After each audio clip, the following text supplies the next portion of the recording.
वसी और खामोश धान के खेतों के बीच यालियांग को एक आदमी नजर आता है जो किसान का रूप धारे हुए है, मगर इसका अंदाज कुछ और ही कहानी सुना रहा था। इसके मूवमेंट्स में चालाकी और मंसूबाबंदी छुपी है। यालियांग फौरन भांप जाता है कि ये कोई किसान नहीं बल्कि वो कातिल है जो सेंगियन के कत्ल में मुलव्वस था, जो विला हुटोंग का एक आला ओहदेदार था। वो आदमी फौरन इस पर हमला करता है, लेकिन लड़ाई ज्यादा देर नहीं चलती और यालियांग पलक झपकने में उसे मार गिराता है। बगैर वक्त जाया किए यालियांग सीधा बूटोंग के घर पहुंचता है, जो दारुल हुकूमत का एक ताकतवर एहलकार है। आहिस्ता आहिस्ता सब कुछ वाज़ेह हो जाता है। असल में सेंगियन, बूटोंग और लियांग एक वक्त में विला हुटोंग के भाई थे, लेकिन अब ये रिश्ता टूट चुका था। महल में बूटोंग सेंगियन की बेटी फंगियन को डरा धमका रहा था और उसके पिता की निशानी मांग रहा था, मगर जब फंगियन इनकार करती है तो बूटोंग और आगे बढ़ जाता है और इसकी गर्दन में रस्सी डालकर लटका देता है ताकि इसे मजबूर कर सके। इस लम्हे यालियांग वहाँ पहुँचता है। मुहाफिज इसे गद्दार कहते हैं, मगर ये उसे रोक नहीं पाते और यालियांग इंतहाई महारत से सबको खत्म कर देता है। फिर वो ताबूत उठाए बूटोंग के सामने आता है। वो मंजर देखकर सब कुछ साफ हो जाता है। असल में बूटोंग ही सेंगियन के कत्ल के पीछे था। दबाव में आकर बूटोंग फंगियन को छोड़ देता है, मगर रस्सी अभी भी लटकी रहती है। यालियांग इसे बचाने के लिए बढ़ता है, लेकिन बूटोंग के सोल्जर्स फिर हमला कर देते हैं। यालियांग लड़ाई शुरू करता है, मगर जैसे ही वो देखता है कि फंगियन की जान अभी भी खतरे में है तो वो रुक जाता है। वक्त जाया किए बगैर वो बूटोंग की साथी फूनअर को पकड़कर ताबूत में कैद कर देता है और फंगियन को बाहों में उठाकर वहाँ से भाग निकलता है। बूटोंग गुस्से से पागल हो जाता है। वो ऐलान करता है कि यालियांग और फंगियन के सर पर इनाम है। दारुल हुकूमत में झूठ फैलाए जाते हैं कि यालियांग ने संगियन को कत्ल किया और अब भाग रहा है। हर जंगजू को हुक्म मिलता है कि इन्हें तलाश करके खत्म किया जाए। जल्द ही इत्तला मिलती है कि वो मगरबी सरहद पर देखे गए हैं, लेकिन बूटोंग जानता है कि ये झूठ है। वो यकीन रखता है कि यालियांग फंगियन के जख्मों की वजह से करीब ही कहीं छुप कर बैठा है।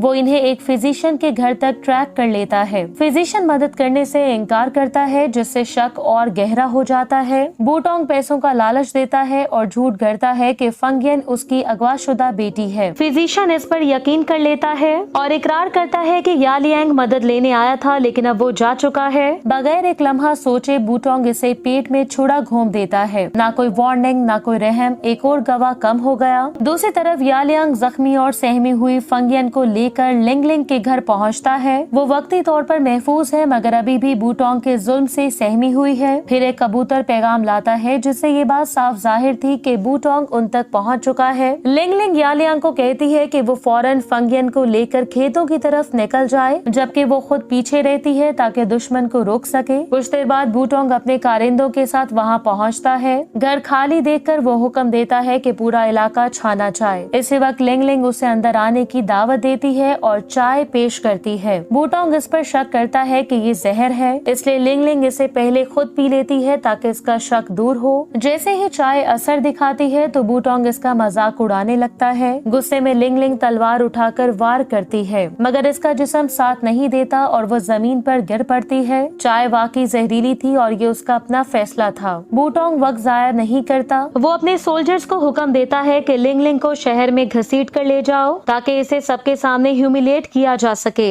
ये दूसरों के लिए वार्निंग थी कि जो भी यालियांग की मदद करेगा उसका यही हाल होगा। इसी लम्हे वहाँ यालियांग आ पहुँचता है। वो उसे बचाने आया है, लेकिन ये एक जाल है। इसके वहाँ मौजूदगी बूटोंग के झूठ को और मजबूत बना देती है और वो सबके सामने यालियांग को विलन साबित कर देता है। कोई सबूत न होने की वजह से यालियांग अपनी बेगुनाही साबित नहीं कर पाता। इसी दौरान सोल्जर्स ने इसे घेर लिया था। उसके पास सिर्फ एक रास्ता बचा था और वो था लड़ाई का। तलवारों की टक्कर के बीच इंजर्ड लिंगलिंग खड़ी हो जाती है। कमजोर मगर पुरअज़म वो फंगियन को लेकर भाग निकलती है, लेकिन फूनर इन तक पहुंच जाती है और इसी दौरान इनके बीच शदीद लड़ाई छिड़ जाती है। लिंगलिंग कमजोर है, लेकिन वो इसका डट कर मुकाबला करती है। आखिरकार वो फूनर की टांग पकड़ लेती है ताकि फंगियन आगे बढ़ सके। फूनर इसे तलवार घोंप देती है। यालियांग वहाँ देर से पहुँचता है। वो लिंगलिंग को बेजान हालत में देखकर गुस्से से पागल हो जाता है और एक ही वार में वो फूनर को मार डालता है। इसी रात 2 फ्यूनरल्स होते हैं, एक बूटोंग करवाता है और एक शहर के एहलकार, जिसके बाद बूटोंग अपनी फौज और इत्तेहादियों के सामने खड़ा होता है। ये साफ हो जाता है कि इसने वो मनसब संभाल लिया है है जो पहले सेंगियन के पास था।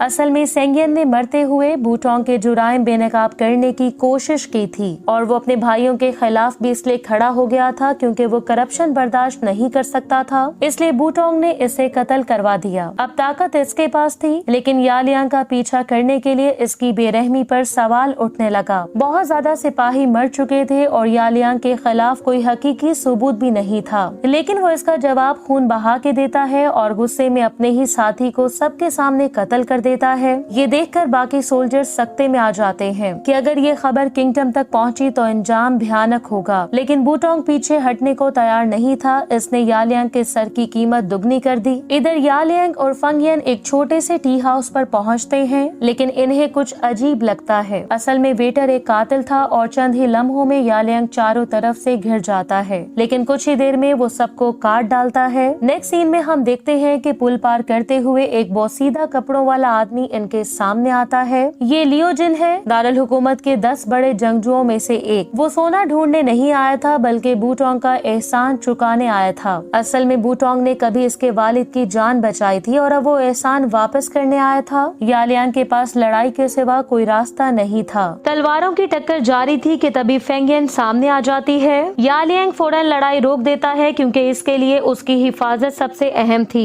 लियोजिन ये देखकर नरम पड़ जाता है, इससे अपनी खोई हुई बेटी याद आ जाती है, इसलिए वो पीछे हट जाता है और कहता है कि ये मुकाबला बाद में होगा, जब तक कि फेंगियन सेफ जगह तक नहीं पहुंच जाती, इसलिए अभी के लिए वो इन्हें जाने देता है। बाद में वो बूटोंग से मिलकर साफ कह देता है कि वो मजीद इस ताकुब में हिस्सा नहीं लेगा। एक यतीम बच्ची का पीछा करना एक सच्चे जंगजू के खिलाफ है, लेकिन बूटोंग को इसकी परवाह नहीं थी। वो फौरन लियोजिन की जगह एक और खतरनाक शख्स को ले आता है जिसका नाम था याओबू और वो मार्शल स्कूल में यालियांग का सीनियर था। याओबू लियोजिन को इसकी मरी हुई बेटी की निशानी दिखाकर धोखा देता है और जैसे ही वो गाफिल होता है तो याओबू उस पर जानलेवा वार करके इसे मार डालता है। लियोजिन के मरने के बाद बूटोंग याओबू को एक गोल्डन सिटी देने का वादा करता है कि अगर वो यालियांग को मार दे। याओबू फौरन इसके लिए राजी हो जाता है। इसका पहला कदम मास्टर फू के पास जाना था। वो यालियांग का रूप धार कर इसे धोखा देने की कोशिश करता है, लेकिन मास्टर फू फौरन इसे पहचान जाता है। याओबू बेनकाब हो जाता है और जहरीला तीर चलाकर वहाँ से भाग निकलता है। बाद में बूटोंग के महल में वापस जाकर वो अपनी चाल समझाता है कि ये जहर आम नहीं बल्कि ऐसा जहर है जो वक्त के साथ मजीद खतरनाक होता जाएगा। जिसके बाद जाल बिछाने के लिए खबर फैलाई जाती है कि मास्टर फू मर रहा है। वो जानता था कि यालियांग अपनी वफादारी के बायस जरूर आएगा और जब आएगा तो वो और फेंगियन दोनों मारे जाएंगे। उधर फेंगियन की हालत खराब हो रही है। बुखार ने उसे कमजोर कर दिया है और ख्वाबों में वो बार बार अपने बाप की मौत देखती है।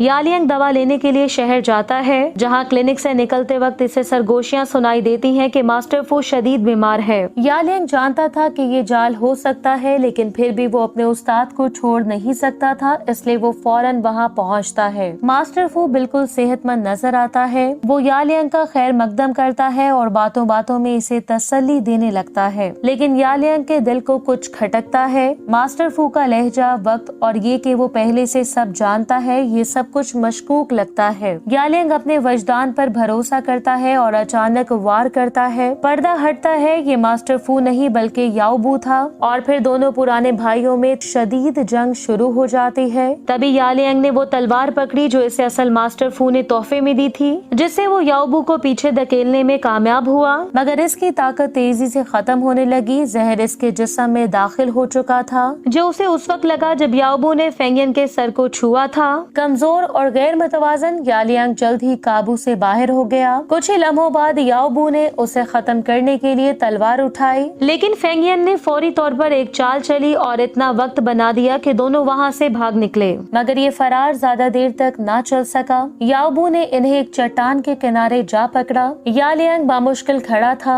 याओबू ने एक डील की ऑफर की, तलवार मुझे दे दो, बदले में तुम दोनों को जिंदगी और पॉइजन का एंटीडोट मिलेगा। यालियांग को इस पर एतबार नहीं था, मगर इसके पास और कोई रास्ता भी नहीं था। इसने तलवार याओबू के हवाले कर दी। जैसे ही तलवार इसके हाथ में आई, याओबू ने छुपाया हुआ सुईनुमा हथियार इन पर फेंका। बचने का एक ही रास्ता था और यालियांग और फेंगियन ने चट्टान से छलांग लगा दी। सुबह होते ही याओबू बूटोंग के पास वापस पहुंचा और विक्ट्री का ऐलान किया और सबूत के तौर पर इसने यालियांग की तलवार भी दिखा दी। बूटोंग मुतमईन हो गया और एक लिस्ट मांगने लगा। याओबू हैरान रह गया, इसे पता ही नहीं था कि ये किस लिस्ट की बात कर रहा है। बूटोंग ने अपना लहजा नरम रखा और मुस्कुरा कर इसे खाने की दावत दी। याओबू शक में पड़ गया, मगर फिर इस वक्त मुतमईन हुआ जब बूटोंग ने खुद भी शराब पी। मेज पर सोने से भरा हुआ एक संदूक भी खिसकाया गया, इनाम तैयार था। याओबू मोहतात रहा, शराब पी मगर खाने से परहेज किया, लेकिन ये एहतियात भी बेकार निकली। चंद लम्हों में जहर ने असर दिखा दिया और इसका जिस्म ढीला पड़ गया। सामने बैठा बूटोंग बिल्कुल पुरसुकून था।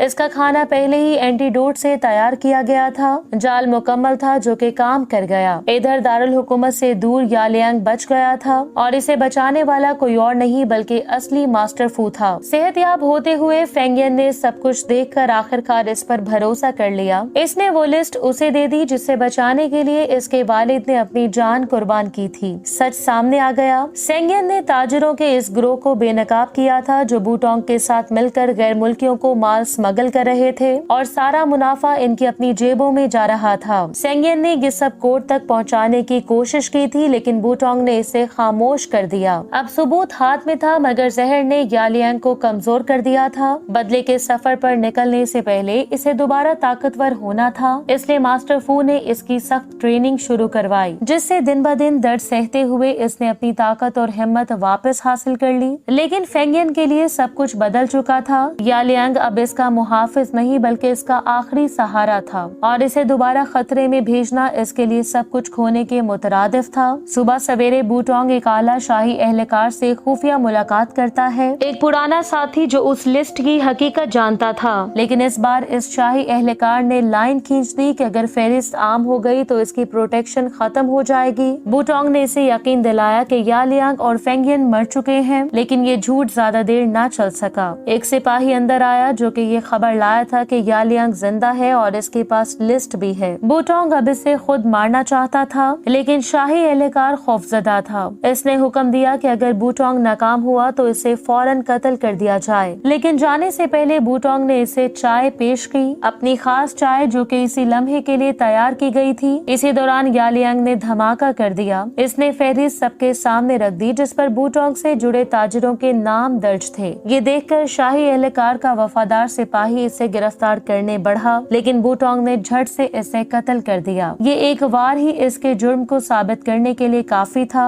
यालियांग जान गया था कि अब भाईचारे की कोई गुंजाइश नहीं बची, इसलिए इसने हमला कर दिया। ये लड़ाई वहशियाना थी। शुरू में तो बूटोंग गालिब रहा। इसकी आयरन बॉडी टेक्निक ने इसे लगभग नाकाबिले शिकस्त बना दिया था, मगर यालियांग को मास्टर फू की बात याद आई कि बूटोंग की ताकत की एक हद है। हर वार इसके अपने जिस्म में दबाव पैदा करता है और अगर इसे मुसलसल दबाव में रखा जाए तो वो अंदर से टूट जाएगा। यालियांग डटा रहा और हर वार सहता गया। इस दौरान बूटोंग अपनी ताकत की आखिरी हद तक पहुंच गया। फिर वो लम्हा आया जब थकन और दबाव से चूर बूटोंग ने एक खला छोड़ दिया। यालियांग ने मौका जाया नहीं किया। इसने तलवार सीधी इसकी गर्दन में घोंप दी। सब खत्म हो गया। दूसरी तरफ वो शाही एहलकार जिसने बूटोंग पर भरोसा किया था, इसका अंजाम भी जहर से हुआ। बूटोंग की चाय इसकी आखिरी गलती साबित हुई। अब जबकि लिस्ट सबके हाथ में आ चुकी थी तो बूटोंग का पूरा नेटवर्क जमीन बोस हो गया। मूवी के एंडिंग सीन में यालियांग जब मास्टर फू के घर लौटा तो काफी देर हो चुकी थी। याओबू के स्लो पॉइजन ने अपना काम कर दिया था और मास्टर फू अब जिंदा नहीं रहा। यालियांग और फेंगियन तन्हा रह गए जो कि गद्दारी, नुकसान और जंग के सर्वाइवर थे, मगर इन्होंने हार नहीं मानी और वो साथ मिलकर आगे बढ़े। इनकी पुरानी जिंदगी अब खत्म हो चुकी थी, लेकिन एक नया सफर इनका मुंतजर था। इसी के साथ ही ये मूवी एंड हो जाती है। Thank you so much for watching.